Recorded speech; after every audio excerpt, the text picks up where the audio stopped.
All right, here's tonight's topic for you. Here's a big one I liked. Have you heard about the Give Act? The Give Act. Doesn't it sound good? It's give. Okay? This is where it used to be, in our country anyway, that the state works for the people.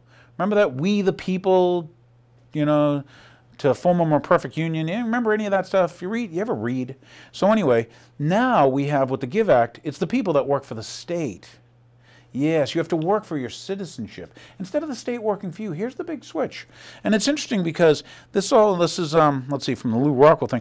We should be owned as soldiers are by the army, and our pride would rise accordingly. That came from William James in an essay that he wrote called "The Moral Equivalent of War," and the quote was taken, you know, from that essay. Okay, and it's used by the National Community Service, and Community Service, which is nationalservice.org. I recommend you look and read some of their wonderful social stuff. But the Give Act, which is HR, House Resolution 1388, was actually signed, when I say signed, excuse me, not by the old man yet, but it was brought forth to the Senate, and it was passed in the Senate too. So I'm a little late here. I know these date the show. But a couple things you should know about if you read it. You should read about the Youth Engagement Zone, and also, you know, what service learning programs are. Couple things, you know, I'm looking at section 120 part A or whatever, you know, not less than 90% of students participate in service learning activities. Okay. B, service learning is mandatory part of the curriculum in all secondary schools served in local education agency. We're building more government, bigger government and all that stuff, okay? What exactly is service learning and why should it be mandatory or public school? You know, let me get right to what I thought was important, and we'll kind of, you know, we'll wrap it, but a couple things you should take with you, okay? The moral equivalent of war, this is from his essay anyway, is nothing other than socialist class warfare anyway. This act is not only the fruition of the foundation laid by Mr. James, but also the embodiment of plans announced by both Barack Obama, his chief of staff Rahm Emanuel, plans to have a civilian national security force. He has plans. In July of 2008, Obama stated this. He said, and repeated many times before and since, but we cannot continue to rely on our military in order to achieve our national security objectives we've set.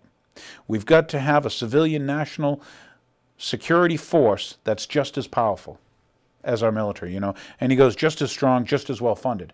So, what exactly are we building? Didn't Hitler build something like that? Give me your youth. You're now in a society in America where it's show me your papers. Ready? Show me, where are your papers at the airport? I mean, the whole thing of papers. Warrantless wiretapping, FEMA camps being built, okay, terrorist watch list that you don't know how you got on, you can't get off or whatever. Now you can't buy things. Rahm Emanuel won't let you have a gun because you could be supposedly maybe a terrorist because you're on this terrorist watch list. And if you're guilty of something, I say, hey, take you to court. You know, let's see a jury of peers. Let's do all those things that the Bill of Rights say, okay, that the Constitution says. But, you know, we don't do that. Obligatory service to the state. Isn't that interesting? Yeah. Anybody want to read the 13th Amendment? But because they'll pay these people somehow, then it won't be slavery, will it?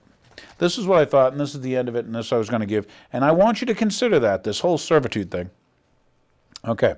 One may ask, what's the big deal about kids doing some good for their community? Doesn't that sound good? Huh. Okay, there's a very simple answer to this. What's the big deal of your kids being owned by an omnipresent government? That's the part you got to wake up to. Just like, you know, gee, you sign yourself into the military, you're owned, you're now government property. Okay, what a wonderful, I love this one anyway, what a wonderful example of its delights the Germans and their drilled and trained Wunderkinder left us. Mandatory and voluntary service shall set us all free. Do you remember any of this? Once again, it's all coming around again.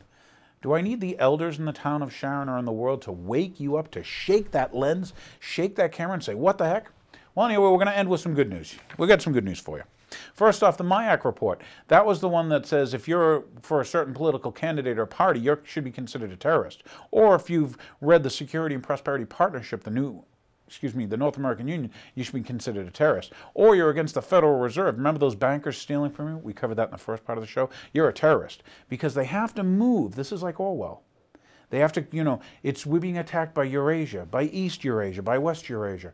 Notice it was we had to attack Iraq. Now it's, we got to move, what's Obama, the guy who was going to end the war, right? He's got to move troops more to Afghanistan. Do you see keeping the thing? None of the stuff has changed with all this quote change. So anyway, the good news is they've gotten rid of the MIAC thing. That's right. The guy Nixon, the governor of Missouri, said, hey, we're sorry, we're rescinding it. He should have apologized. People are learning like yourself. They're learning. You're awakening. You're starting to ask questions about 9/11 that doesn't make sense. You're starting to, understand that bankers aren't out for your best interest. I guess it takes 100 years every now and then. You got to learn it. And you're not into this globalist thing, or at least a lot of people are waking up that, this globalism thing is just a way to make a one-world government. And you're not fooled by the big O.